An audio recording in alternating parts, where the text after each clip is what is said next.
Hey guys, what's going on? This is episode 2 of the Unfiltered Coffee Podcast. With me today, I've got Leatherback coffee roasters, Nathan and Grace. Go ahead and say hi, guys. Hello. What's up? So, go ahead and tell me a little bit about your guys' business and you guys as people. Yeah, so we are Nathan and Grace, and we are husband and wife. We're married. And we have been doing our roasting business now for about 4 years. This is our 4th year. Yeah, both of us have had previous experience in the coffee industry as baristas and a little bit of roasting as well. Yeah, I got my first coffee job when I was 17, and then I went to college and worked as a barista after college, and also did Leatherback together since we got married in 2021. How old are you guys? 20. We're both 25. Almost 26. You're 25 and 3/4. Okay. Like a child, yeah. Okay. 4/5. 4/5 of a year, okay. So, we got a couple questions for you guys going on Instagram, but we're going to get to that in just a second. I want to talk more about you guys as like a business or like you guys as people. What do you guys like to do outside of coffee roasting? I know we both are, or all three of us are really workaholics, so what do we like to do? Yeah, when we get some time off, we go bird watching sometimes. So that's a fun fact. That's wild. We're ancient like that. The Cornell Bird app, highly recommend. Yeah. I like to... the awkward time between turning the mic. Yeah, we've only got 2 mics in the studio, so that's what we're doing. Sorry if there's like a little pause. I'm going to edit it out as best as I can, but if I miss anything, don't crucify me on YouTube, guys. Yeah, so both of us actually studied graphic design too in college, so I feel like we both do a good amount of design outside of coffee roasting. We like to go golfing together. That's kind of a new hobby as of moving to Florida, because that's what you do here. What's your handicap, Nathan? Probably Plus 28. Plus 28? Or minus 28? I'm not sure how golf works. You're trying to get the lower score, right? So the handicap would be negative. It would be minus 28, yeah. Plus Okay. 28 would be like, I'm the best golfer in the world. Okay, so you are the best golfer in the world. I can clip that and put that on Instagram. Sure, yeah. I'm pretty good. Okay, so as a business, tell me a little bit more about like Leatherback and like what you guys look forward to in the next coming year and what you guys have really gone through, like adversity, challenges, things like that. Go ahead. This is a platform for you guys to talk about yourselves. So I know it's hard, but put it out there. Yeah, Leatherback really started as like just out of a passion for coffee, and specifically like the beans and not the drink, if that makes sense. So, we kind of just started off. I had been doing some roasting in college at the shop I worked for, and then we graduated college, and I was like, hey, Grace, I still kind of want to roast coffee a little bit. That was fun. And it would save us some money on some coffee probably, rather than paying these outrageous coffee prices. Yeah, spend like $4,000 on coffee to save like $30 a week. Yeah, over time. It's called an investment. But so we started on like this Amazon air roaster, kind of like a popcorn popper, and didn't know what we were doing, but we just would roast it for ourselves to drink at home, and then we would distribute it to our friends and family and set off the smoke alarm most days. And then as more people kind of liked it, we upgraded to a small drum machine, over roasted on that, and then upgraded to another small drum machine, and somehow between then and now is how we got here. So, okay, end of 2022, we started looking for warehouse commercial spaces to put the roastery, because you can only do so much with food cottage laws, and you can't really do wholesale with that. So we wanted to expand the business, so we hit the web and we started looking for spaces. Then we took a tour of this awesome 1980s warehouse in Longwood, and we said, yep, we're making that our new home. So we spent the next 6 months figuring out plumbing with the city of Longwood and commercial plumbing and engineers and signing off and all of that stuff. It took way too long, but we did it. And in November, we officially opened the roastery in Longwood, Florida. Nice. So you guys learned a lot about like how to build the business rather before you started like to build the business. You know what I mean? Absolutely. And being, I think, 22 years old when we got this place, we learned a lot. Yeah. Yeah. It was kind of funny. So like, we didn't have much of a direction. We were roasting in our garage, and we were kind of in this in-between point of like, is this a hobby or is this gonna try to be a business? And then we had a wholesale potential client reach out and be like, hey, we're starting up a coffee shop, and we like your coffee. Like, could we potentially use you guys as our roasters? And we were like, absolutely, yes, you can. And then we very quickly, give me your business. yeah. So we very quickly had to figure out what we needed to, get all the permits for that and buy a new roaster and buy a new warehouse after we had already said yes. So we were kind of forced into learning all that stuff very quickly and finish out the process. Otherwise, like, I don't know that we would have done all that. And it's kind of good that we had that naive little... I feel like everyone in coffee likes to start a business before we know anything about the business. Oh, for sure. And then we realized really quick, like, wow, this is cute for the first minute, and then all of a sudden it gets to be challenging. Like, Yeah. very challenging. Yeah, coffee's a very like attractive business from the outside. And then once you get down into the nitty-gritty details, you're like, ooh, this is tough. Yeah, no, it's definitely an uphill battle at every given moment. Sisyphus is real. Yeah, for sure. Let's jump into some questions for the podcast on Instagram. I'm just gonna go ahead and ask you guys some stuff. You guys can answer first, and then it lends back to me, and we'll just keep going. So, first question is going to be, how do you guys shop for coffees? And that's kind of a difficult question, especially this year. Yeah, that's a good point. This year is definitely going to be a little more challenging for coffees. So, how did you guys approach buying coffees in the past versus how you're going to approach them moving forward? Yeah. So really, like, we just kind of, we're still buying through importers, with some of the quantities that we're buying of coffee. So, usually we just kind of surf around and look at different import sheets and see who's bringing in stuff that just like looks exciting to us. Looking at different varietals, maybe someone who's doing something new and cool that we haven't done before or don't see very much. And then, we might hit up that importer and be like, hey, send us some samples of these coffees because they look nice. And then we get them in, and we've got our little sample roaster. Roast them up. Link, right? We do not have the link. We have the nucleus, which That's is what it is. made by the same people. It's essentially the same machine, just $600 cheaper. Yeah. Those things are not cheap. But then, then we'll cup them all, usually blind, and then we will make our selections and bring them in. So, that's like our very standard process of buying coffees. And then we have our green label program, which is like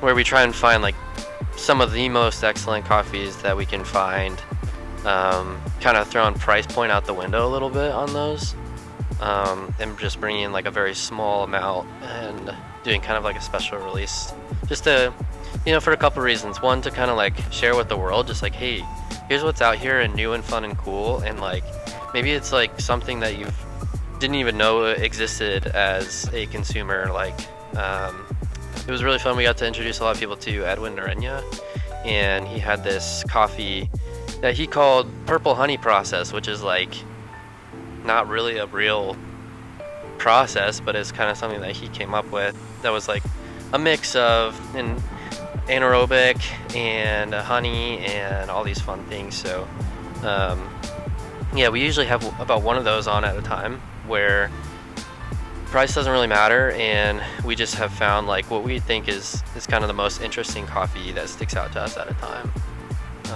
How many offerings do you guys usually like hold at a time, like inventory? At a given moment, we usually have anywhere from like 6 to 8 coffees on at a time. Yeah. That's not easy. Yeah, no, it's not easy, especially this year with the C market going up. you really got to be extra careful with what coffee you're buying, because you might be getting a lot lower quality than you're used to, even with the same coffees you've been buying, and they are now $2 more per pound. So going forward, we'll probably have to be a lot more selective with what we're bringing in. Yeah, and like I was looking at like getting samples or even like purchasing coffee the past couple of months, and like when I was looking at a coffee from 3 months ago at $4.50 is now looking like $6.10, and that's before shipping or like differential or anything like that. And it's kind of ridiculous because when people are talking about buying at origin and buying direct, it's kind of difficult because all you can really do when you're buying small quantities, like you talked about, is you have to kind of buy from importers, because if we're buying directly from producers with small quant, we're not really making social impact. We're not really doing anything, and if anything, they're taking a loss in the low quantity because they're selling such little of it, or they have to mark up the price so high that it's unaffordable for you and I or people like us to even afford these coffees. Right. So it's interesting, right? Because like when you're talking about getting samples, like you get samples from maybe like I don't know about you guys, but I get samples like maybe like once every 2 weeks from importers or like from different businesses or wherever I can really find coffee. I'm always wanting to try stuff, but I don't have a sample roaster, so I had to get these samples roasted by the importers, and the importers are not roasters, which is one of those things where like you kind of have to taste past the roast level, or you have to taste past the, I don't want to say defective quality of it, but like the roastiness of it. Sometimes they're roasted very fresh, and you don't have that much of a time frame to sit there for 2 weeks to make a decision. You kind of have to make a decision a little bit quicker, and that's for me a little bit more difficult now that I've transitioned into buying lower quantities. I'm looking more at like e-commerce or website-driven sales, whatever you want to call it, because at any given time I've only got 6 copies. Maybe at the lowest I'll have 3, but at the same time it's difficult for me to balance my wholesale program with the retail program and find that sweet spot of what should I source for who, and who's going to likely buy what, and what direction I want to push heavy inventory. And if I do buy a bunch of inventory, I need to kind of have contracts out for these wholesale partners so they're guaranteed to buy these coffees instead of just going in good faith, because I can't tell you guys the amount of times I've been burned by any individual that I've worked with in the past that no longer works with me, where they say they're committed to a coffee and you buy a bunch of that coffee, and then all of a sudden you have to pull out of that deal and you're left with a bunch of inventory that you already paid for, and you have pretty much virtually no way of selling.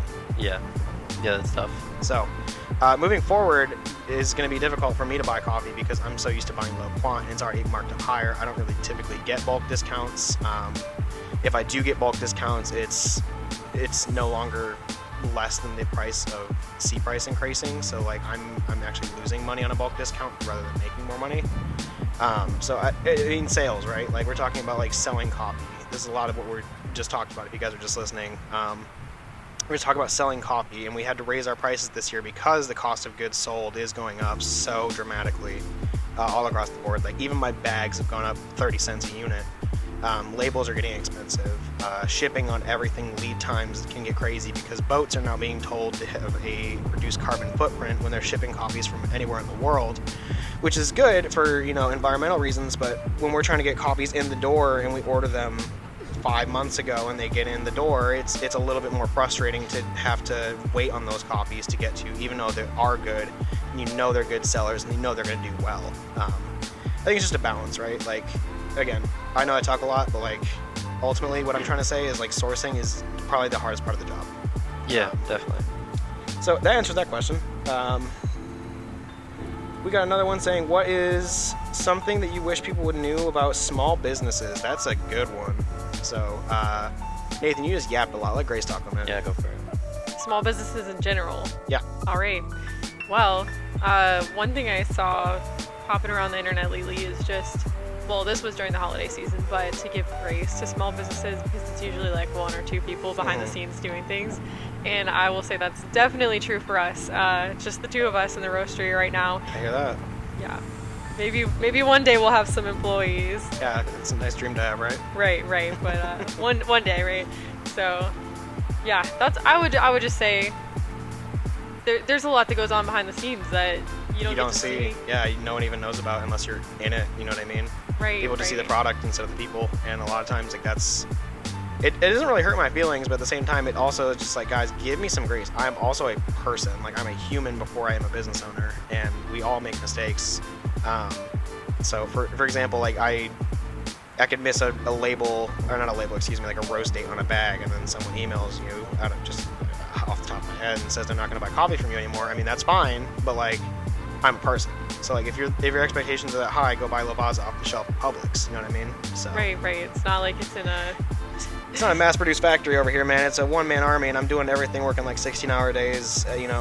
5, 6, 7 days a week, and yeah, it's not always what I want to do, but we got to do it because that's what we signed up for. So Right. I mean, we didn't give ourselves a vacation longer than a few days until a few years into the business. And yeah, I mean, you ultimately, like, you really can't, right? Right. Like, you guys can't take time off. It's your baby. Like, Yeah. you can't leave a newborn by itself. Why would you leave your business by yourself? So I'm like 4.5 years in. Even now, I feel guilty for taking longer than 4 days of vacation because I gotta get back to work, and I gotta pay bills, and I gotta think about next month's revenue, and I think about projections, all this good stuff, and orders that keep coming in, because while you're on vacation, the world may stop for you, but time really doesn't freeze for anybody, outside of your own mental state. So, I mean, if you guys are business owners and you guys do take a lot of vacations, that's great. I'm glad you guys have the ability to do that, but like, same time, like, you gotta remember that there are still pieces of the machine moving without you there, and you have to trust in everything. If you guys do have employees, that the machine is going to continue to operate well oiled without you being there, and that's easier said than done, because a lot of businesses, trust is not given, it's earned, and if I'm a business owner, I'm not going to keep it real. Like, it's really difficult for me to find the balance between trusting somebody as an employee or trusting myself to do it. And 9 out of 10 times you want to do it because you can do it better than anybody because you care about the business the most, but you got to pass that torch. especially in coffee when quality is everything to Yep. us. Especially when it passes so many hands before us too, and there's so many people that have done things with the coffee before it gets to us, and all of a sudden it's now our responsibility to do something right. If we don't do it right, then we're neglecting the product, and we're neglecting the brand, and we're just changing the overall feel of the company. So that's what I wish people knew about small business.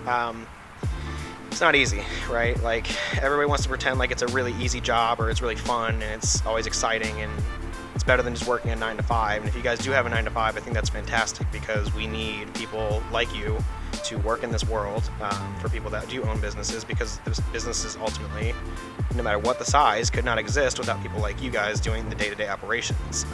So even like myself, I'm an employee of my own business, and if I just sat back and did nothing, I wouldn't get paid, which means I couldn't sustain the business, which means I'd run out of money really quick. So it's a fine line. So I don't know where to say my advice is for people that knew about small business, but I think ultimately, care about what you do.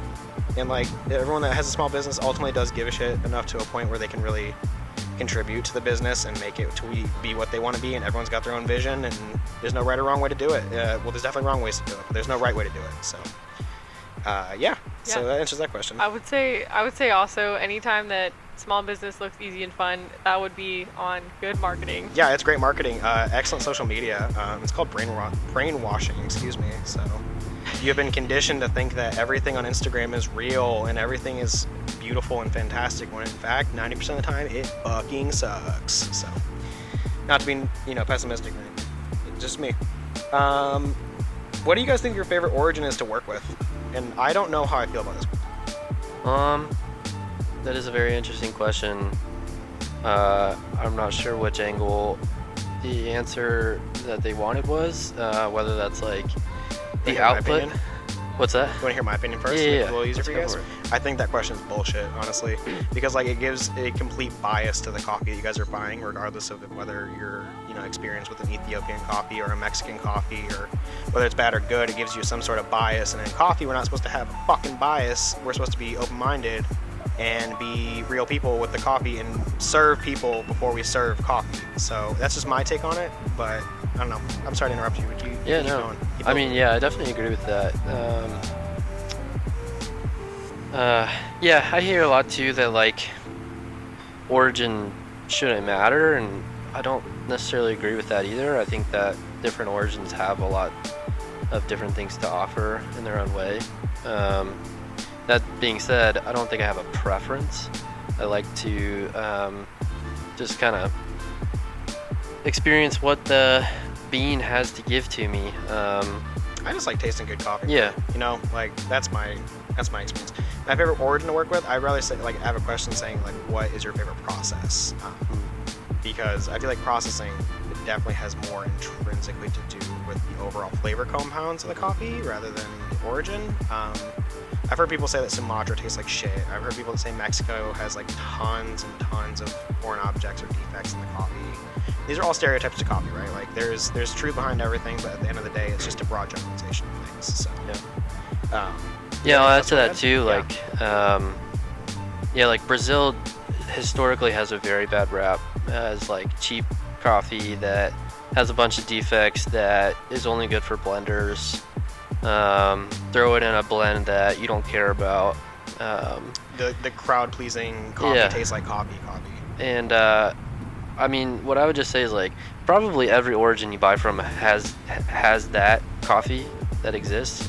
But I could tell you from like we buy a coffee from Brazil that is one of my favorite tasting coffees that we have, and that has to do with the producer just taking care of the coffee, like planning well, you know, really just like treating his crop as something beautiful.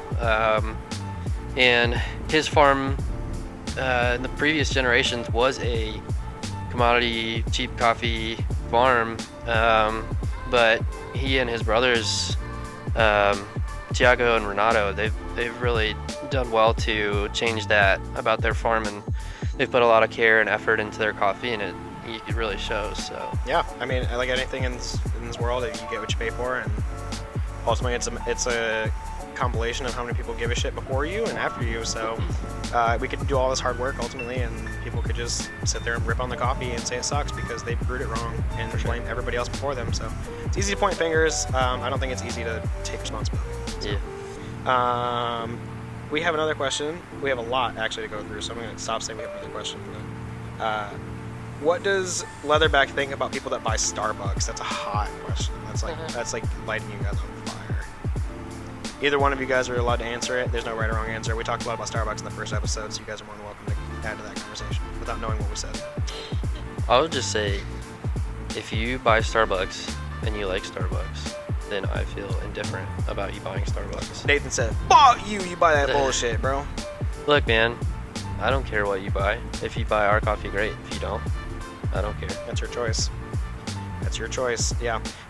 We talked a lot about Starbucks in the first episode, so if you guys want to hear my opinion on that, go ahead and hop back onto the first episode. The only thing I'll say here is I think Starbucks has its place, right? Like, it has an introduction for people looking to get into specialty coffee, and if you guys are one of those people that does like the Starbies and the ice drinks or whatever, if you guys don't drink coffee, you know, like the ice lattes or the refreshers or the matcha or chai or water, that has its place, because if we didn't have, you know, I'm gonna say it, if we didn't have, you know, fucking god awful coffee like that, we wouldn't have coffee like we serve. So that's all I'm gonna say about that. Favorite roast of Leatherbacks? What do we got? What's your guys' favorite coffee? Well, in the past, I would say Juan Puerta Strawberry Co-Ferment was one of my favorite coffees that we had on, and that was under our green label, so it was just exceptional coffee.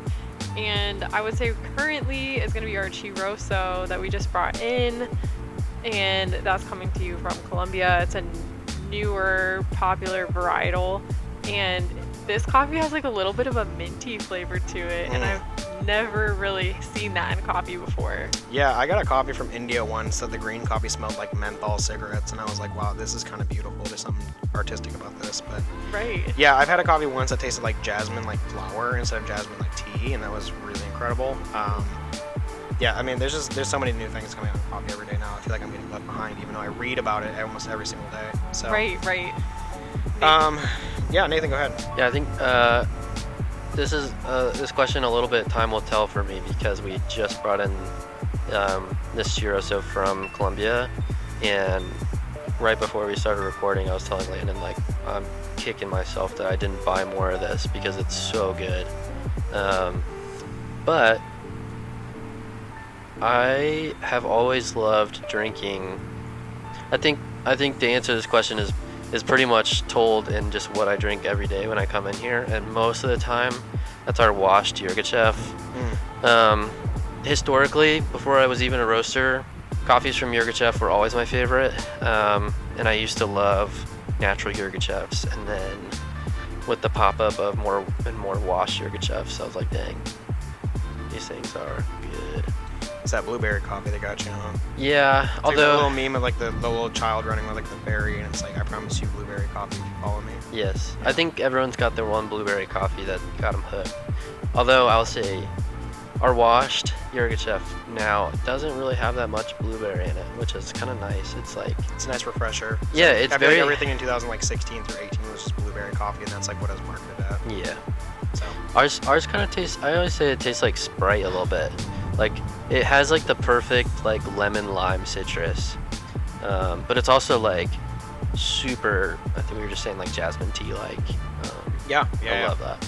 I love really floral coffees, and that's my Mhm. opinion. I like really like floral, light, delicate coffees, but I feel like nowadays, especially like the trends are starting to roast more lighter. I mean, we say this every year, but like I feel like nowadays with like Ethiopia's are more like delicate origins, if that makes sense. Mhm. It's just easier to roast light, and you get more of the qualities from it instead of like the roasting qualities. Because at the end of the day, like our job is to sign our name in the the Mona Lisa. We're taking credit for everyone else before us. We're not repainting the Mona Lisa, so I think it's important for us not to let roast profile overpower the flavor profile of the coffee. For sure. Yeah, Grace said it. Well, I was just gonna ask you, what's your favorite coffee that CUPA has right now? Right now, I like the Uganda Natural. I like fruity coffee. I like telling myself that I'm a wash coffee guy, but at the end of the day, like I like naturals. It's my guilty pleasure. I like having like fruity coffees that taste like grapes and they taste like mangoes when brewed on espresso. It's a really fun coffee. I like things that you don't really see every day, and I feel like a lot of the time, at least from my customer base, if you guys are listening, you guys do buy from me, you guys know what you like. Now, obviously, there are people that get excited about the naturals and the fruity coffees and things like that, but ultimately, at the end of the day, I buy a lot of washed, clean, chocolatey coffees because that's what my customers like. And that's what I've been told that they would like to see more of because they pull a lot of espresso, whether that's like in shops or at home or in the office where they just have a drip pot, and they just want the coffee that quote unquote puts hair on your chest. I don't know what the fuck that means, but I mean people want that. So yeah, I mean that's me. My favorite coffee in the past, I would definitely say was the simmer blend that I did with Azok. I think the lychee co-ferment from Sumatra was probably one of my favorite coffees. Most diverse flavor profile I've had. It's one of the weirdest too. It comes from Central Sumatran Company over in Indonesia. So I mean, long story short, I like a lot of the stuff that I buy, but ultimately at the end of the day, I'm not biased one way or another to the coffees that I purchase. I really like all the things that I have. I would say the thing that I really don't like buying is the boring coffees, right? Like the things that I don't get excited about, because how am I going to sell something and get excited and market it if I really wake up every day and I'm like, I don't want to have that coffee, I want to have this other one instead. And it's the same conversation I have with myself every day when I'm making coffee. So, yeah, what were you going to say? No, I was just thinking, like you said, like the boring coffees. You can edit this. Are you saying like your coffees that you have that you feel are boring? Some of the coffees I've had in the past, I've definitely not waken up in the morning and been like, wow, I love this coffee. I buy it for the people, not for myself. And I feel like it's a lot of what I do nowadays. Is I had to compromise with myself and the customer base, and especially wholesale partners. Let's talk about that for a second, because like I don't buy a lot of my bulk for wholesale partners. I usually buy the more fun stuff for the wholesale, or excuse me, for the retail customers that buy it from the website, pop-ups, or like the retail bags themselves. When I say boring coffees, I mean coffees that like people like you and I can enjoy, but like people like that don't know literally anything about coffee can also enjoy. I don't mean they're genuinely boring coffees. They're just not interesting to me, and I don't really have an interest in drinking mid-grade coffee. If that makes sense without being offensive. I'm gonna keep this in, but like I want to just clarify that like I don't think that there's certain coffees that I typically have that I'm like, wow, this fucking sucks, or else I wouldn't buy it. You know what I mean? I think what is meant behind what I'm saying is like I buy coffees that everybody likes, and to me, I don't like what everyone likes, so they're not as exciting for me. So it depends on what I buy. So. No, I was just curious because something that I feel like has been happening in the past year or two is like we as roasters kind of like continue to push the envelope as like how can coffee be more fun and more exciting and more exciting, blow your mind. Yeah. And so we start fermenting our coffee with a sneaker, and it's like, Jesus Christ. you're really gonna taste the rubber in this. But You can taste the sweat on this, boy. yeah. But then it's like, I went through that phase too of like drinking that coffee, and like Grace mentioned, we had a coconut that was strawberries, and we had that Edwin Arena coffee that was like tasted like the color purple, and I fucking understand that. If you guys don't taste in color, you just are not chosen by God. yeah, true. But I mean, so like all that to say, I guess after I went through that, you know, like now I'm coming back to what some people might classify as like boring coffees, but really, like, I don't know, is it boring because they're just a washed coffee and they taste boring, or is it boring because we've like overstimulated our palates almost? I think the expectation's been raised so high with coffee. I think that's what you're trying to say. Is like it's been raised so high in coffee that like the past couple of years, if it's not, you know, mind fucking you, then it's not good coffee, or it's not exciting, or it's not anything in between. You know what I mean? Like, for me, it's like when I'm buying a coffee and it is like one of those wash coffees that, you know, everyone likes.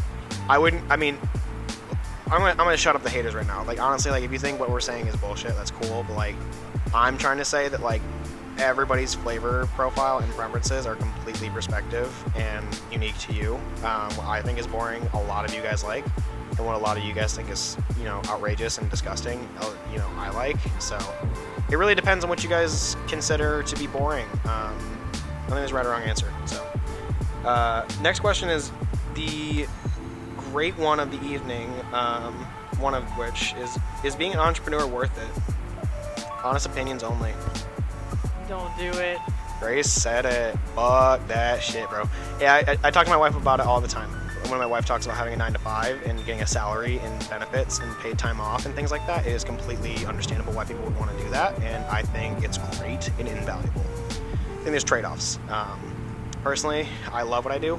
I could not work for somebody else. I am what you call unhireable. I'm kind of a degenerate. I don't really do instruction very well, and I just do whatever the fuck I want, whenever the fuck I want to do it. So It's the dream. yeah, the dream. Yeah. It's the ultimate skater kid's dream. So I don't know. I wouldn't do it if you guys are not 100% sure that that's what you want to do. You literally risk everything every single day to do what you do.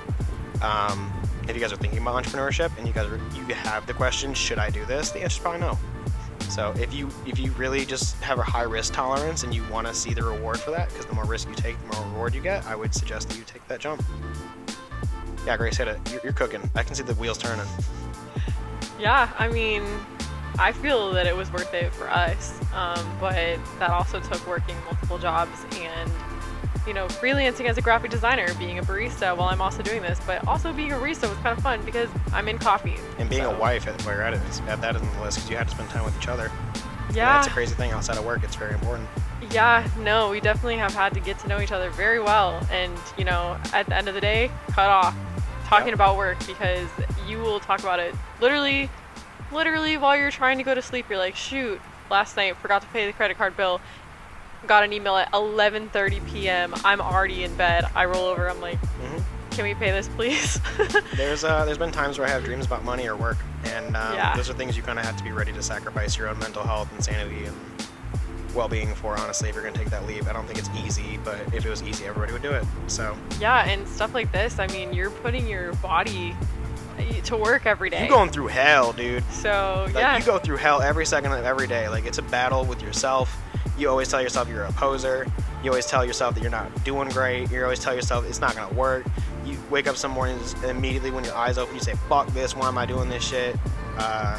I mean, I have mental breakdowns like every 6 months, and it's honestly terrible. Like, I don't wish that upon anybody, but at the same time, if you sign up for being an entrepreneur, you have to be ready for that kind of stuff. So we do get to do some really cool stuff, though. Yeah. Oh yeah. And I'd say there's like really high highs, really low lows when you're an entrepreneur, and you kind of get addicted to it. Like, it's so fun. The dopamine rushes. It's like gambling. Oh my god, I love gambling. We're gonna talk about that in a minute. Where do you guys see yourself in 5 years, realistically? This is like sounds like an interview, but honestly, like, hit me with the raw. Where do you see yourself? Not the journey. I want to see the end goal. And if you guys don't shoot for the stars, you're never gonna hit the moon. So. Yeah. Well, Nathan is probably gonna, elaborate on this, but I would love to be selling coffee on the internet. Lots of retail, and just be a well-known name in specialty coffee as a roastery. And probably not open a cafe. Like, that's not part of our dream right now. Who knows? Maybe down the road we'll change our minds. But we're so focused on being the best roasters we can be, sourcing the best coffee, and that's hard enough as it is to do those things well. Once you introduce something like a cafe into the mix, it's like really easy to drop quality on all the coffee that you've been working on behind the scenes. Yeah, time spread's a real thing. You can only do so many things at once, and honestly, you can only do so many things well. You know what I mean? For real. So, yeah, Nathan, let's hear what you got going on over in that big old noggin of yours. The big old Jimmy Neutron head. Yeah, I saw this. What I do? You just ignore the fact I call you big ass head, Jimmy Neutron looking boy. I'm used to it. Oh, you're used to getting gaslit by Cup of Coffee Roasting. Yeah. The guy that literally sells coffee as a meme. Yeah. Okay. I'm actually more used to being called Carl Weezer. Ah, Jimmy's mom. I knew it. Jimmy's mom. Yes. Oh, Judy. Yeah. You do look like Carl Weezer looking at boy. A little bit. No, you do not, bro. If you guys have ever seen Nathan fucking, he's gonna be the next George Clooney. Like, homie. Oh. Oh my god, dude. Oh my god. I look like Nate, George what you doing Clooney? after this? What am I doing after this? I'm gonna eat the rest of that Taco Bell. Yeah, you're gonna fuck that Taco Bell up. Yeah. Yeah, buddy. I got the dipping burritos. Oh, you got the dippers. Yes. You got the big dipper. God damn. So in 5 years, I'll probably still be eating Taco Bell dippers. Yeah, if you don't fuck with Taco Bell, I don't fuck with you. I'm just keeping it real quick. So, yeah, I mean, where do I see myself in 5 years? Hopefully alive. The silence is loud. No, I'm joking. I would love to see myself building more of a community-based driven brand through e-commerce and building like an internet personality. It sounds stupid and like cringe or whatever, but like I really want to build an online clientele across the country. I mean, I have a lot of customers across the country right now that I've never met or heard of, but I want that to continue to grow and people to fuck with what I do because at the end of the day, I just want to make cool shit. And like this is why we're doing this right now, and this is why we do what we do in business. Is I just want to make cool shit and keep it real. So I mean, what I want to do and where I want to be, man. I tell my wife this all the time, man. If I could live in like Thailand or like Laos or Vietnam, just painting fucking like Warhammer and selling Pokemon cards in like a game shop, that shit would be so cool. So I'm trying to peace out long term, but that's beyond 5 years, I believe. But for me, that's where I would like to be. In Thailand. Thailand, that shit sounds great. I want to see some boxing matches in the middle of a restaurant while I'm drinking a Modelo, and I want to have a monkey run up to me and steal my taco. Yes, the monkey. I'm picturing it right now. I want to add this in here. It's something that just came to my mind. Yeah. I know that origin trips are very controversial in the coffee roasting industry. Can you explain why? Yeah, I think they're mostly controversial because they are often used as like, oh, I'm going to take a vacation to Brazil, but while I'm there, I'm going to take pictures with the farmers that I don't care about. Mm-hmm. Using it for content? Yeah. Mm-hmm. But here's what I'll say. Whether it's you going to Origin or not, we have had now 2 of our producers visit Florida, and we got to sit down and have meals with them or drinks with them or whatever. And to me, like, just connecting the coffee that we work with all the time with the person who grew it is like a super special experience, and like it just makes me think so much more about what I'm doing. Like, you know, I have this sack of coffee full of thousands of coffee beans, and sometimes I spill them, or sometimes like I don't know, I'm just kind of careless with them because I work with it all day every day. And then you meet these people who are like super passionate about their work on the farm and they're hand picking these beans, and I don't know, I just think that connection is like super important. Being mindful. Yeah, it's like you're not just like paying the internet money and then coffee shows up. Like, yeah.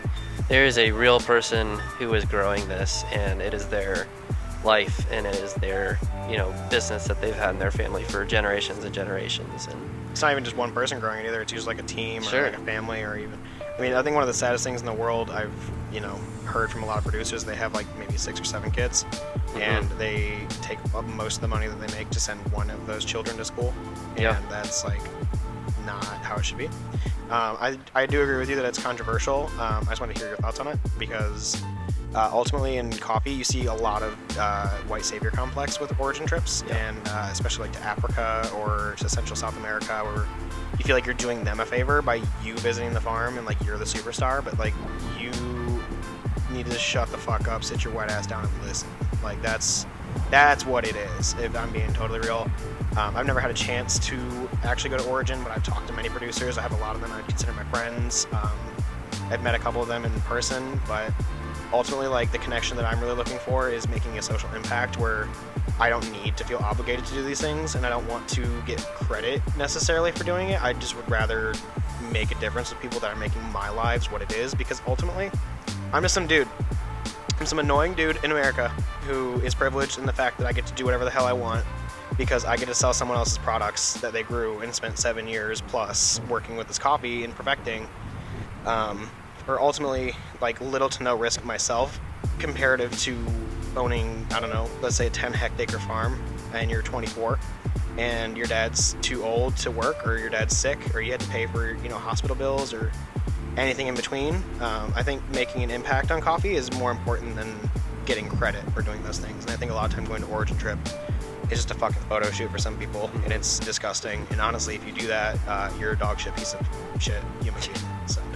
Yeah, I definitely think it's important that, like, number one, a relationship is established. Like, and number two, I think that if you're going to our Origin, you should probably have an invite from the producer and not just show up, because I think it's like, it's usually kind of people expect, like, hey, I'm going to go down there, I'm going to stay at your house, I'm going to eat your food, and then I'm going to come interrupt your business and take pictures. But I don't think there's anything wrong with taking pictures at Origin. That's not what we're saying. I think what we're saying is, like, just don't go to have a fucking content. It is not for your content. It's not for your business. Sure. And honestly, like, if I went to Origin, I don't even think I would take pictures. I'd take some for myself. I don't know if I'd post them. I don't know if I'd feel well about it. I don't even like taking pictures from Origin or producers that they send to me and posting them. I don't even like asking, because ultimately it's not my business.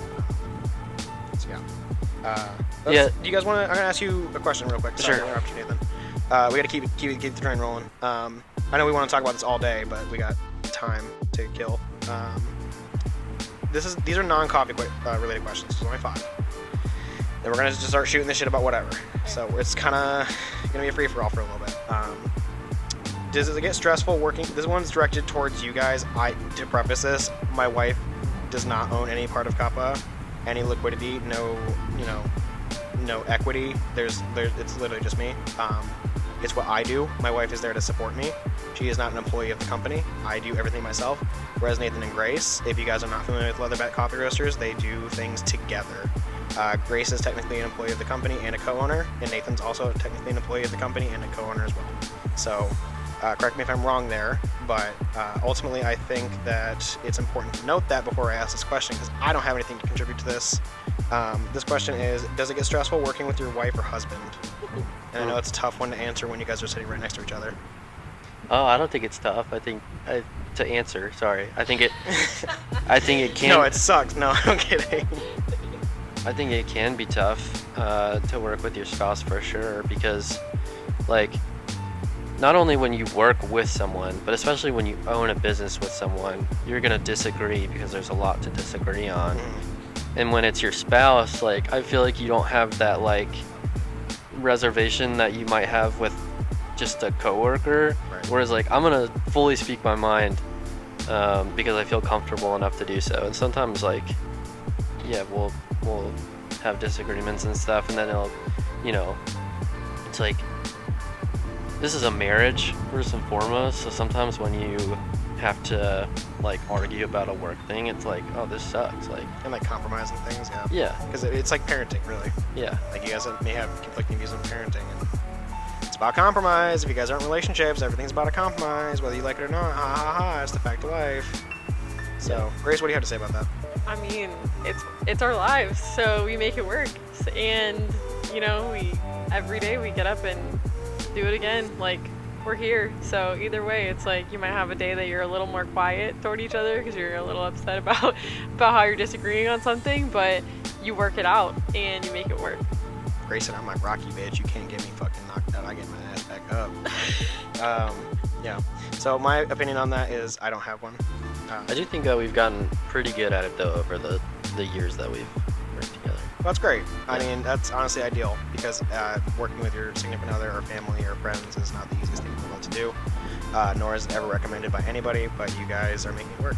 So I wish nothing but the best for you guys and continue to move forward. So I'm always on your team. How do you guys feel about the ban on TikTok is a question. I don't think this should take longer than 30 seconds. It's probably good for everybody.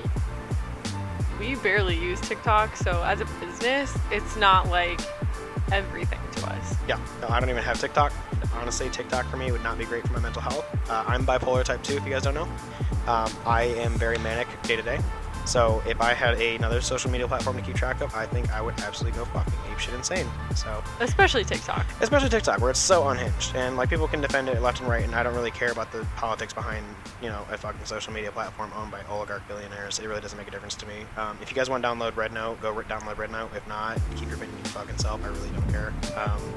You can follow me on Instagram at drinkcupa.com. Do it. Also, the algorithm changes every day on Instagram, so like, either way, whatever. Either way, different strokes, different folks, as long story short. I'm going to save the best question for last of this one. The next one is, how did y'all get to be so successful in the coffee community of Orlando? Wow, thank you. Someone is very highly thinking of me and y'all. It ain't easy being at the top, I guess. If you qualify being at the top, having 1,600 fucking followers on Instagram, baby! Yeah, it's crazy being in the Orlando Elite.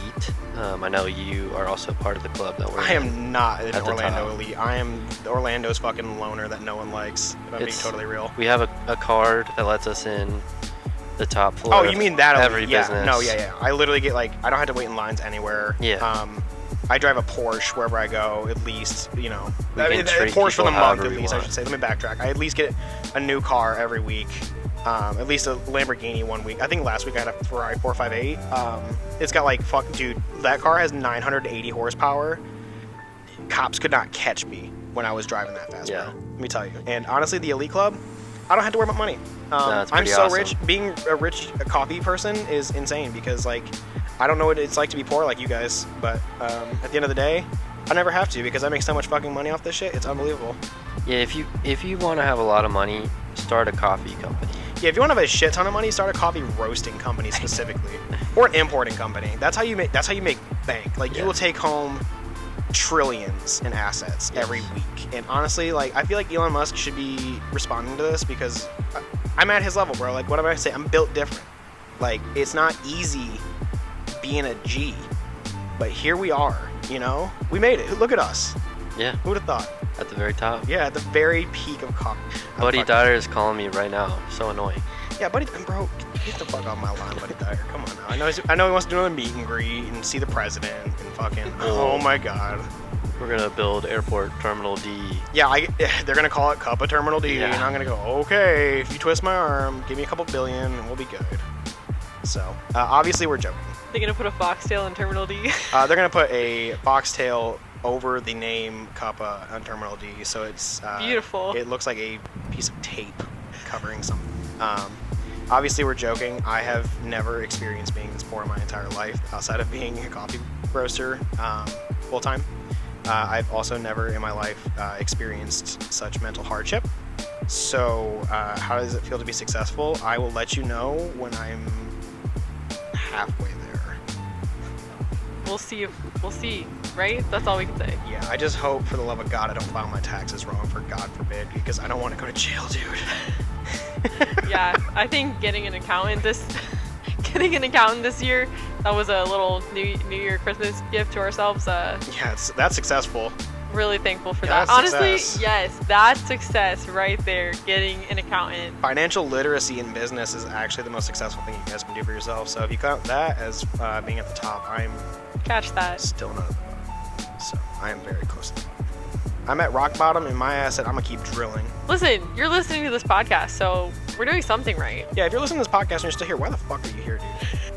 I am grateful that like we are at least able to be considered as one of Orlando's coffee roasters. I feel like that's pretty cool. And You guys are recognized. You guys are locally famous. Yeah. I don't think that like when we started, I mean, we definitely had dreams and goals. Like I don't think we counted ourselves out, but I think it's pretty cool to be where we are right now. I think that when we started this business, if we were able to see this now, we'd be proud of ourselves. Yeah, I mean that's the thing I say all the time is honestly like if I could see myself where I am right now a year ago, I'd be so proud of myself, and every year subsequent to that, I mean, I hate it, but like it's true, and like I am very happy. I wouldn't say the word proud because that's not really who I am. I'm very happy with where I'm at. I've got a wife, I have 3 cats, and I have a secure place to live. I have a roof over my head, and I can have access to clean water. That makes me successful in my mind. So I'm not being a pretentious dickhead. That's literally how I feel. So Humble king. humble short farquad. That's me. Ladies, you're listening. I'm 5'8" and I'm fucking married. So get away from me, bruh. One of the questions is, what's your growth strategy and how do you guys make time for it in your routine? It's kind of a coffee question, but not really. What's your business plan? What's my business plan? Tell us your secrets. Me? Sure. Okay, well, my business plan is to get in, drive my Ferrari every day to my work. No, that's not my plan at all. My growth strategy and my plan and my business, everything like that, is to ultimately get to a point where, like I said before, is scale up to be an internet-based business, like you guys kind of said, but piggybacking off that. I want to be a web-driven business, and I want to be able to just do cool shit. How do I fit time in a day? I literally block it off in my calendar that is quote-unquote me time, even though me time is still working. I have a piece of notebook paper that I keep with me almost every day, and it says I have to go harder. That's all it says, and I just believe that wholeheartedly that I do need to try harder every single day. You have to want to be better, personally for me. What about you? Yeah, that's good. I also have a journal, notepad. Yeah. I write stuff in when I think of it You have to. for the future. It's good for you, you know what I mean? Like it's not for anybody else. It's not like you're sharing it. It's not like you're like it's kind of like embarrassing. It's kind of like a diary. Right, Like, right. But you had to track your shit. Yeah. Well, I just was reading like a little entry or whatever you want to call it from like a year ago, and I was like, cool, we're doing it. We're doing the thing. I have a notes document on my laptop and on my phone from 2016, or 2018, excuse me. I went to go compete in the regional fucking preliminaries or whatever you want to call it for Brewers Cup. It's my tasting notes and where I wanted to be in coffee, and I have already significantly passed those goals like 10 years ahead of time. So Yeah, that's awesome. It's great, but like, I don't know, growing is day by day, and it depends on the demand of your business and like what your business is, and how you scale is entirely dependent on the volume that you're selling or your marketing or advertising, pretty much anything. Branding is huge, so. Yeah. So this is my favorite question that we got of the night. I think this is the most important question I've ever gotten in my entire life, and Nathan, I prefaced this with you a little bit earlier today, and I want to just hear your thoughts and feedback exactly on the podcast. It is important, and I'm not lying to you guys. This is one of the most important questions ever. You guys ready? What is the perfect amount of beers to have in a session? Top 3 numbers, like starting backwards from 3, 2 to 1. What is the best ranking of the amount of beers you guys are going to have in one session? Man, I didn't realize I have to rank a number. You had to rank the numbers. How many beers is good? Like, I'm not talking like a specific time frame. I'm talking about like you went out and that's what you're doing. Like you're dedicated to going out and drinking. Like I'm not condoning drinking if you guys are listening, but my answer is totally different than Grace's and Nathan's because I'm a degenerate. Must be over 21 to listen. Yeah, this is not kid friendly. I'm gonna go with Yeah, you guys both 2 answer. or 3 for me. Who, For number 3, or for number 1. You got For number 1. For number 1. Okay, 2 or 3 is number 1 for you. You rank number 2. Oh, we're gonna combine. Okay. Yeah, my number 1 would be 2. I feel like that's just like the golden Golden number. rule.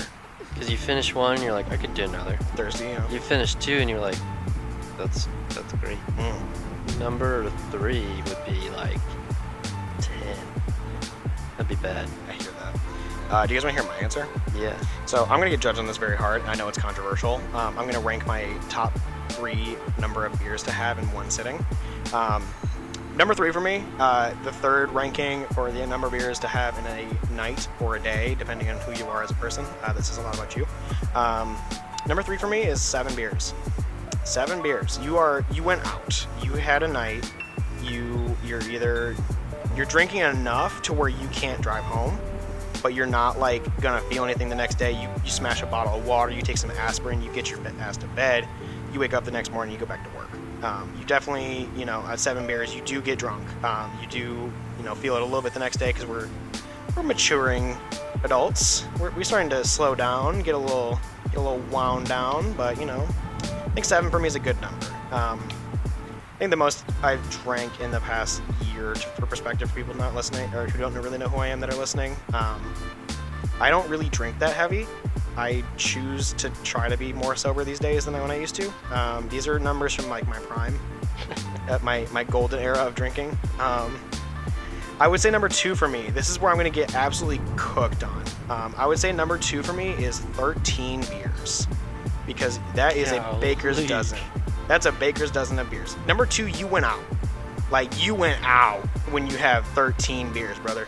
You have a baker's dozen of either 12-ounce cans, or if you're feeling like me, sometimes you get 13 tall boys, and you get a lot of volume in you.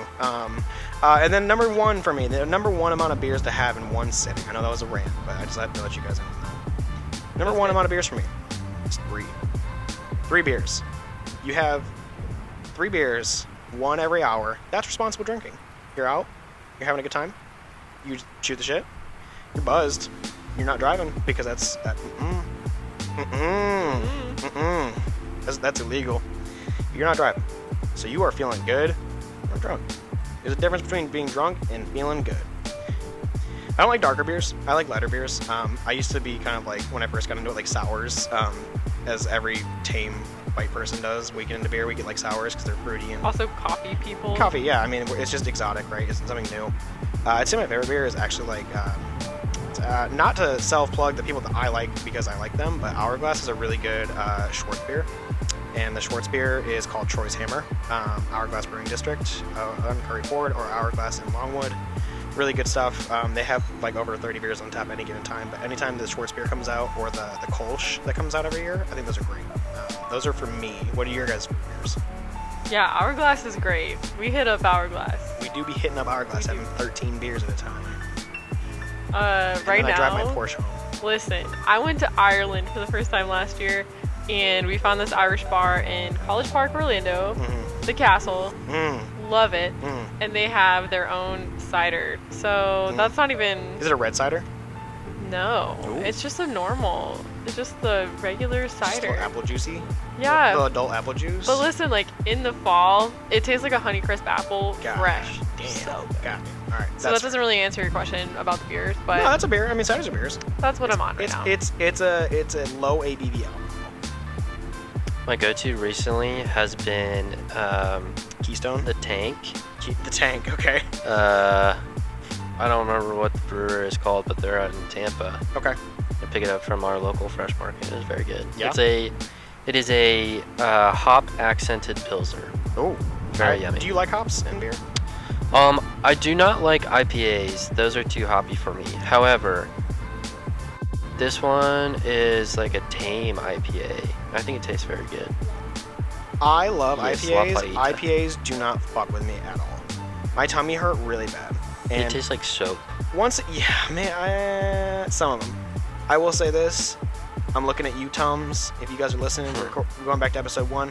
Fucking sponsor me, Tums. I take about 3 Tums every 12 hours. I know I'm not supposed to, but guess what? That's what I be doing. I be ODing on Tums. That shit is good as fuck. I can eat anything. I can eat tomatoes. I can have beer. I can do whatever. What's your favorite flavor? My favorite flavor of Tums? Yeah. Girl, we get the opera in a Tums. We're too poor for the actual Tums. Come on now. My favorite one is probably strawberry. That one, I mean, god damn it. Y'all eat them Flintstone vitamins as kids? Yeah, we had to. They make them taste so good. They make them so hard not to sit there and be like, I could just eat all of these right now. And I don't know what happened. It's like it's kind of like flavored chalk. It is like flavored chalk. Like, it reminds me of like when I was in kindergarten and I ate a piece of chalk. And they called poison control on me. Oh.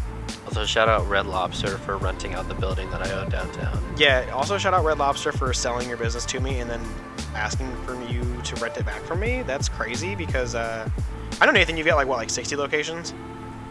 60 locations of are you guys still doing the endless bottomless shrimp? We just started it back. Yeah. Yeah, the customers love that. Yes. I'm sure the business loves that as well. It's not real shrimp. It's not real shrimp. Yeah, I will say it fully right now. It's what we call brimp.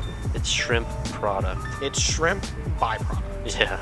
It's deep fried shrimp poop intestines. Government shrimp. Government. They're actually cameras. They're microchips inside of each shrimp.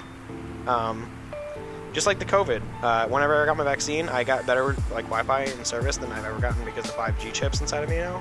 It's actually great. My personal hotspot has been nothing but excellent since I got the COVID vaccine. That's good. Yeah, it's great. Yeah, so Nathan, I'd tell you a story. I told you guys both I'd tell you a story of tragedy, love, trust, and heartbreak, and ultimately settling. This story is about Dogecoin. So we're going to talk about cryptocurrency for a couple minutes. I know if you guys aren't making a crypto, that's cool. I don't really care. This is a thing that really happened to me, and I'm actually like, I think that's probably the craziest thing that's ever happened in my life. So when I was a young man, I was tired of having not a lot of money, and I wasn't engaged yet. At the time, I believe I was 22, 23. It doesn't really matter, but I was young enough to take a risk and see what happens. And I like stocks. If you guys know me, I like securities, I like cryptocurrency, I like gambling. I don't have an addiction to it. I definitely know when to stop and pull out, and I know when enough's enough, but I do enjoy those things as my fun little times. I enjoy looking at the stock charts and driving myself insane and stressing myself out every day. So yeah, when I was about 22 years old, I took my life savings and I threw it into Dogecoin. It was about $9,000, and it blew up, if you guys aren't already aware, to 75 cents. So what is that? It's a big ass return. And what did I not do at the top? I did not sell at the top because I'm not no bitch. I was a diamond hand to the end until, oh boy, when I made upwards of, I believe it was $80,000 at one point in the span of like a week and a half. And it was the most surreal experience I've ever had in my entire life. It was sitting in my account. I was looking at it every day, every second of every day. And I was probably the most anxious and stressed I've ever been in my entire life. Because if you guys don't know anything about stocks, it's all about percentage gains and losses, especially with cryptocurrencies and assets like that. So you are up a bunch of money one day, but guess what? The more money you have one day, if you're down 2% at 100,000, you lost $2,000. So when I was at 80 grand, this happened, like I said, in the span of about a week and a half, 2 weeks. And when I got to the top, it was Saturday Night Live. Elon Musk, our Lord and Savior, he decided to go on Saturday Night Live and call Dogecoin a sham, and then rug pulled the absolute living shit out of almost everybody that bought anything above 10 cents. He ruined a lot of people's lives for a long time. People put their entire life savings into this, their 401ks, their child's college fund, a lot of things. He's not a great man. And if you know anything about cryptocurrency, it's extremely volatile. So I watched Dogecoin go up about 2,000% in a week, and I watched it drop 30% of that 2,000% in an hour after Saturday Night Live happened. So when I was sitting on my phone at 11 p.m. watching a show that I don't typically watch, which is Saturday Night Live, I literally was witnessing myself losing $35,000 in an hour. And that was more, at that time, it was the most money I've ever had in my entire life in front of me. And that was a year's salary. I lost 30 minutes an hour. It hurt. I physically felt like I was going to be sick. So I went to bed. I don't know how, like Grace mentioned, I don't know how I went to bed. But I woke up the next morning, and it actually, surprise, this is actually a great part of the story, it went lower.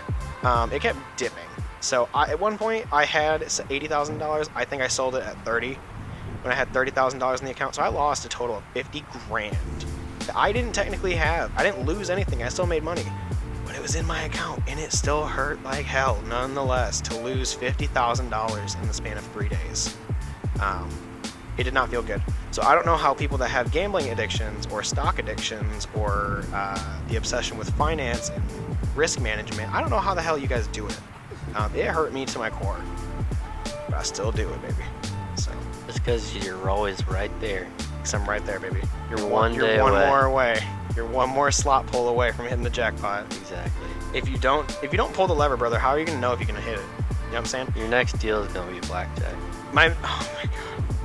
And they say there's not even a lot of risk involved. No, honestly, like gambling. If you guys are listening and you guys have never gambled, there's no risk. Like ultimately, you're just playing with your money. Like what do you have to lose ultimately?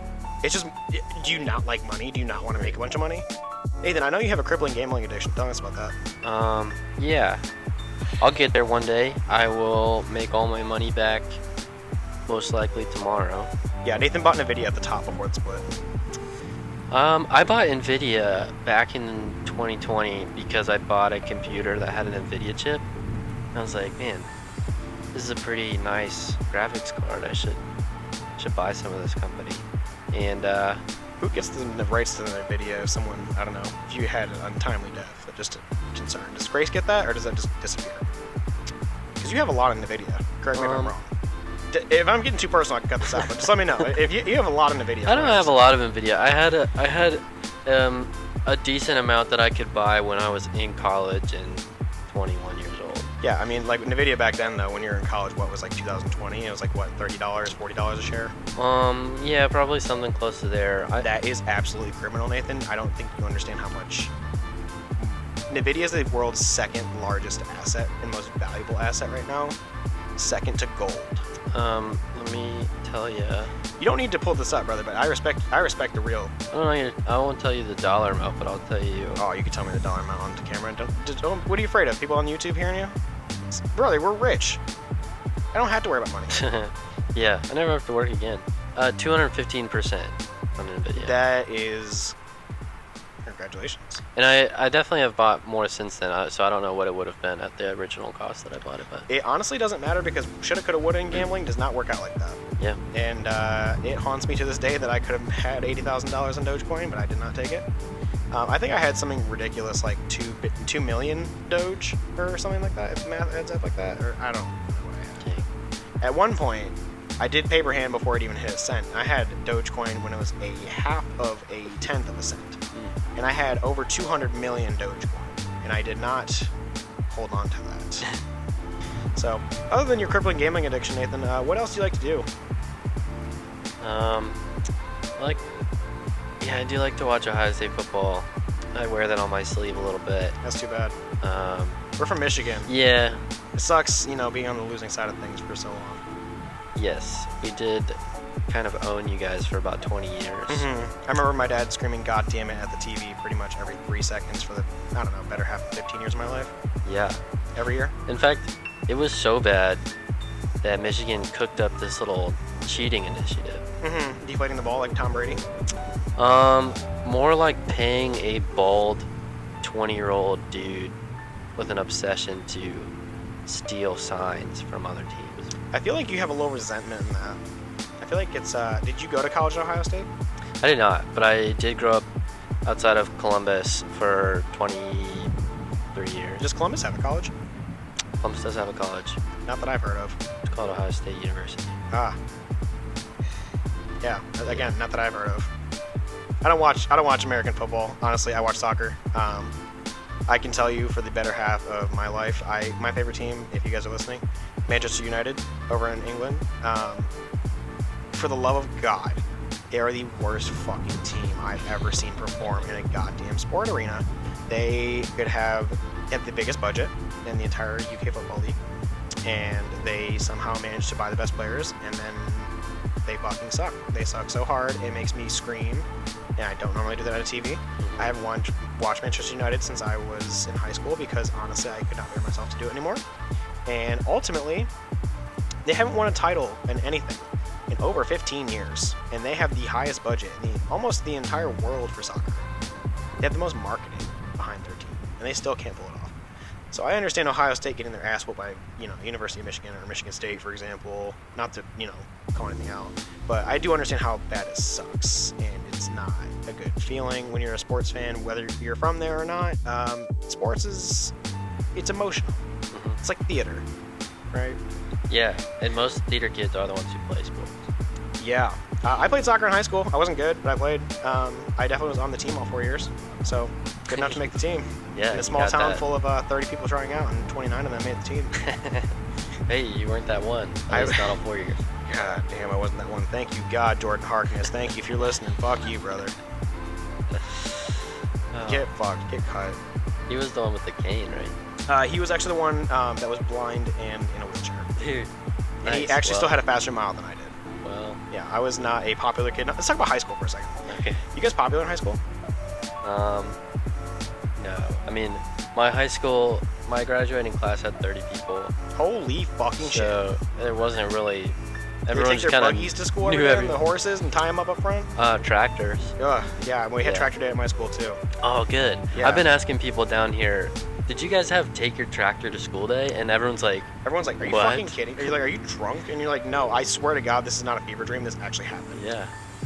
Yeah, we had take your tractor to school day where everybody in my privileged little white town brought the Confederate flag and hung it on the back of their tractor in southeast Michigan. So if you guys think you're real Confederates, you guys are fucking delusional. So you're all racist. So fuck you. Double fuck you. Yeah. Michigan, the land of the Confederates. Michigan, the land of the South. Yep. All the way up north next to Canada. The most southern northern state. Yeah, brother, we're practically like what, like Alabama at this point. Like, I mean, we got water around us, like Alabama. True. We got football, Yep. and we have drugs. So a lot of drugs in Michigan. So yeah, high school. Grace, what about you? Were you popular in high school? Did you have a lot of friends? Did people know who you were? Did everybody stop to say hi to you in high school? Listen, I was a people pleaser in high school, so everybody, not everybody, most people, I would say we got along, and I was voted for homecoming queen. No, you were not. I did not win, but That's was treacherous. I was voted in. That's treacherous. You were nominated. Nominated, thank you. Yes. It's been so long, I don't even remember. I just remember really trying not to trip on the football field because we got turf, and that was a horrible decision for people wearing heels. One time I tripped on the football field. I took a lot of mushrooms. No, I'm kidding. I didn't do that stuff until I got older, but that's a different story for a different episode. High school. So you went to prom. Did you go to prom like before you were a junior or senior? No. No, you didn't get invited? No, I never dated anyone in high school. Were you allowed to? No. That must have been brutal. There was nobody worth dating at my high That's school. fair. You found the one. Get roasted, you poor ass bitches that couldn't fucking hang with Grace Frey. I'm sorry, Grace McCoy back in the day, as you know her. Dang. You dumb asses. Get fucked. Now she's married to this handsome rock stud. Yeah. Yeah, you guys said you guys had some questions for me, or you guys wanted to talk to some stuff to me about. What are your cats' names? My cat's names are Maple. She is the Blue Russian. She's 25 and a half pounds. She is absolutely massive. My second cat's name is Daisy. She's kind of just a mix of a lot of different cats. I don't really know what breed she is. I think she's just a tabby, like a general tabby. We call her Bean Nugget. She's a little tiny That's thing. cute. She was the runt of her litter when I worked at Barney's Coffee. And a customer came up to me and was like, hey, do you want to see my cat? And I said, sure. He had this little potato hopping around in his apartment on my break, and I went up there and saw it, and I was like, you are not fit to take care of this cat. I'm taking it. So I took it home. So that was fun. And then my third cat's name, we actually just got him about 4 months ago. His name is Oatmeal, and Oatmeal is a Maine Coon cat. So he is going to be like probably 3 feet long. He's a big cat. He's already bigger than Bean Nugget, and he's only like 6 months old. That's crazy. Yeah. Dang. Yeah. So one of them was kind of a rescue situation. They're all technically rescues. Okay. So they were. Maple was found at a bus stop. We didn't find her, but she was our old neighbor at our first apartment. We were like trying to like tame stray cats and like get them to come home with us, and then our neighbor's like, "What the fuck are you guys doing? Do you guys want a cat?" And we're like, "Yeah." So he just brought Maple home. Of course. Yeah, right, as you do. And then Oatmeal was he's a friend of a friend's cat that we had to drive to Eustis in Florida for. And we didn't know he was a Maine Coon in the beginning. We thought he was just a fuzzy cat, and then we saw him, and he was like super vocal, really big tail, really fluffy, really like pointy ears, and kind of obviously a Maine Coon. And I'm like, how do you not know you have a $3,000 cat that you're just giving away for free? So, Right. That's crazy. It's great. Yeah. What about you guys? Do you have any pets? We rescued a turtle from You rescued a turtle. from a friend of a friend Okay. who had this turtle, I guess, she had it for a little while. And yeah, turns out she'd been keeping it in a dresser drawer, and it did not see the sun. So literally never seen this before, but the turtle shell was mushy. That's disgusting. Terrible That's actually situation. vile. So she gives us this turtle. She's like, I don't really want this turtle anymore. But by the way, it doesn't need sun because I haven't been giving It's it not like a sun. house plant. You can't just decide that. No. It's an animal. So yeah, we nursed this turtle back to health, and it's our baby because it literally went through a sickness where it was sneezing after that. And Turtles can sneeze? Yes, I have the turtles upstairs in our house, and I was literally downstairs, and I heard a noise upstairs, like a human, and it was just the turtle sneezing. That's how I found out my turtle was sick. Does the turtle have a mushy shell? No, we healed it, actually. What's his name? The turtle's name is Darius. Darius, okay. It's funny you should ask his or her because we can't tell. Normally you could tell but by the time they get to adulthood, unless you know from birth, but because of the lack of sun and vitamins, it never really grew. So it's like a small turtle that we can't tell. How big is it? Like, that's like a quarter? Like, is that how small? No, not or- that small, but his shell, his or her shell, probably like 5 inches. Okay, so that's a tiny turtle. Well, I'm sorry, they're an adult. some would say that's a huge turtle. That's a huge turtle. 5 inches is a massive turtle, if you boys know what I'm talking about, fellas. Fellas, am I right? Anybody out there? Yeah, no? Okay. Hell yeah. Well, that's one of 2 turtles though. We do have another turtle. That was like our rescue turtle, and then we have our like fancy designer turtle. That's, Oh, you got a Gucci turtle? Yeah. Nice. Uh, Because you have all that money. yeah, exactly. Yeah. Took all my coffee money and Red Lobster money and bought a turtle. And it's they call it a caramel pink slider, and it is the descendant of one albino turtle and one non-albino turtle. So you have a Gucci flip-flop turtle. That's crazy. You got a Yes. slider turtle. That's crazy. Yeah. What's your favorite designer brand? As a man with so much money, is it like Dolce & Gabbana? Like, is it like Louis Vuitton? It's Tom Ford. What's that other one that's really good? Balenciaga's personally my favorite. Yeah. I like Gap. Yeah, Gap's pretty crazy. Is Gap still around? Yes. I was gonna say Old Navy and Gap are the same As company. long as malls are still around, I think Gap is still around. You know, I do believe that is the way the ancient tome that says, as long as there shall be a mall, Macy's and Gap shall exist. Yeah. Sears, not They're on guaranteed. their way out. Sears is gone.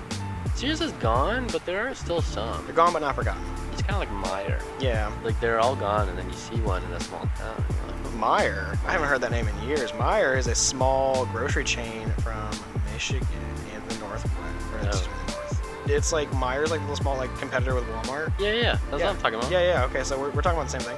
Yeah, Meijer's like only in like the North. Oh, I didn't know that. It's very rare to find one. It's like Wawa's only in like the East Coast. Well, I figured that was because they all closed. Meijer does suck. Meijer made me feel like I was in Kmart, and if you guys have ever been to Kmart or old enough to know what Kmart is, that place made me feel like I need to go home and shower. Yep. My parents used to shop at Kmart.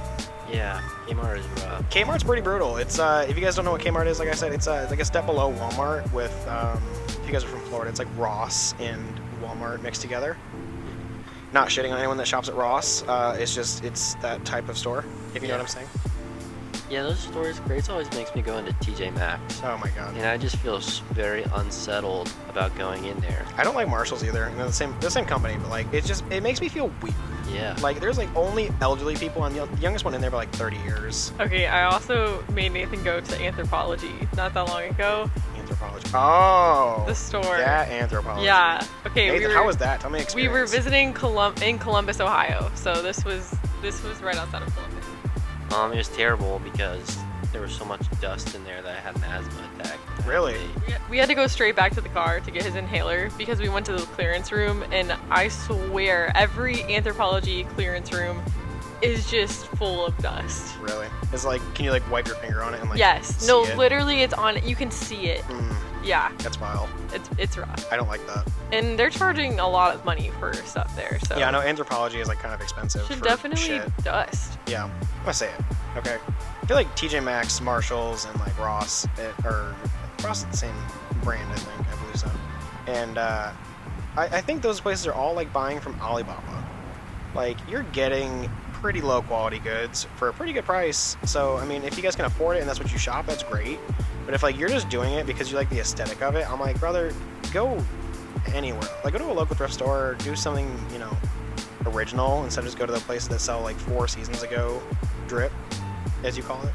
Yeah. I'm not a big clothes guy. I don't like buying new clothes or like getting new things. I have an iPhone fucking 7 for God's sake that's held together on the back by stickers. That thing is pretty much an antique. My trade-in value is $5. I don't like buying things that I don't need. What are you guys' favorite like store-bought goods? Like I like cereal. Like, what's your favorite kind of cereal, for example? Cereal's been getting expensive. Ultimately, I haven't bought cereal in a while. There was a cereal, I think it probably still exists somewhere, but I loved this cereal called Waffle Crisps. Oh my god. You are the only person I've ever met that knows what Waffle Crisps are. Maybe that's a northern thing too. I think it is, yeah. They were so good. Yeah, that's the best cereal. In your opinion. In Grace. It is the best cereal. Here, Grace. You said the same It is the answer. best cereal. Okay, I'll tell you what the best cereal is. Go ahead. Frosted mini wheats. Frosted Mint. Okay, what flavor though? Like original? Original. Mm. I know. Yeah, strawberry's better. I know. Strawberry's better. But you know what the best one is out of them all? I'm gonna lay you both to shame right now. It's a classic. It's a certified hood classic, as they call it. It's Reese's Peanut Butter Cups. Oh, let's go. As the Reese's Puffs. That shit is crazy. That does slap. Anytime that I have to look at Beat 'em up, beat 'em up, beat Yeah. 'em up. Reese's Puffs, peanut butter chocolate flavor.